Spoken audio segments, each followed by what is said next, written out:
Hi friends, mythology story number 6 अन्य प्रजातियां part 2। तो कश्यप का विवाह दक्ष और प्रसूति की 17 बेटियों से हुआ था, जिनके डिटेल्स इस प्रकार है।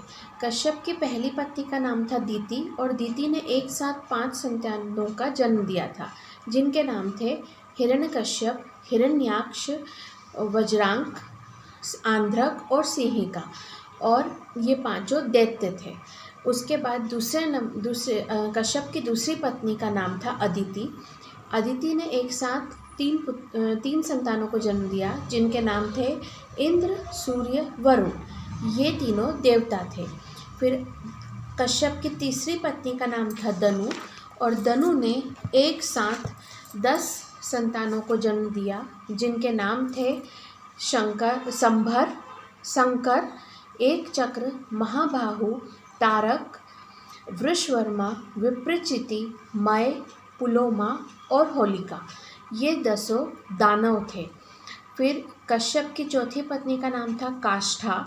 काष्ठा ने नर और मादा घोड़ों को जन्म दिया था, मतलब हॉर्स को जन्म दिया था। कश्यप की पांचवी पत्नी का नाम था अनिष्ठा। अनिष्ठा ने एक नर और एक मादा गंधर्व को जन्म दिया था। फिर कश्यप की छठवीं पत्नी का नाम था सुरसा। सुरसा ने राक्षसों को जन्म दिया था, नर और मादा राक्षसों को जन्म दिया था। फिर कश्यप की सातवीं पत्नी का नाम था इला।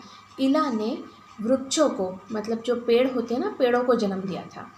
कश्यप की आठवीं पत्नी का नाम था मुनि। मुनि ने 10 कन्याओं को जन्म दिया था और इन सभी 10 कन्याओं का विवाह ऋषि प्रचेता से करवा दिया गया, मतलब इन्होंने डॉटर्स को जन्म दिया था। कश्यप की 9वीं पत्नी का नाम था क्रोधवसा। क्रोधवसा ने सांपों को जन्म दिया था।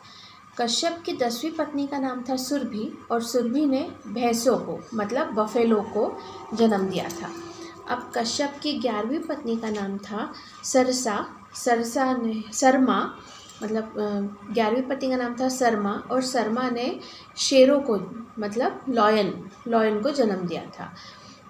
कश्यप की 12वीं पत्नी का नाम था ताम्रा और ताम्रा ने गधों, मतलब डोंकी को जन्म दिया था।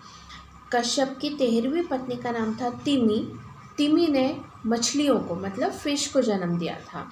कश्यप की 14वीं पत्नी का नाम था विनिता। विनिता ने गरुड़ को जन्म दिया था। कश्यप की 15वीं पत्नी का नाम था कद्रु।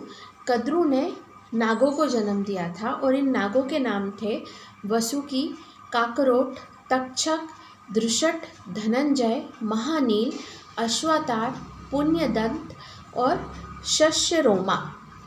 कश्यप की 16वीं पत्नी का नाम था पतंगी और पतंगी ने नर और मादा तितलियों को जन्म दिया था, मतलब बटरफ्लाई को। और कश्यप की 17वीं पत्नी का नाम था यामिनी और यामिनी ने भंवरे रहते ना, भंवरे, नर और मादा भंवरों को जन्म दिया था। इस तरह से ये 17 पत्नियां और इनके इतनी सब संतानों का जन्म हुआ था। अब क्वेश्चन ये आता है कि भाई इस तरह, मतलब जानवरों को और पेड़ पौधों को कोई कैसे जन्म दे सकता है?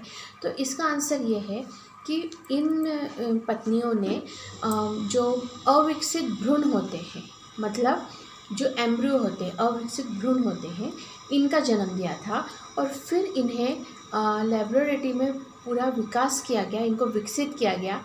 और जब ये विकसित हुए तो इन जो भ्रूण थे, इन भ्रूणों ने इस तरह का अलग अलग प्रजातियों की जो स्पीसीज थे वो बने, जैसे कि शेर बने, भैंसे बने, तितली बने, ये अलग अलग वो। और जिन्होंने वृक्षों को जन्म दिया था तो वो उनके गर्भ से जो सीड होती है ना, सीड, बीज, वो निकले और जब इन्हें विकसित किया गया तो ये एक प्रकार के पेड़ उनमें बन गए।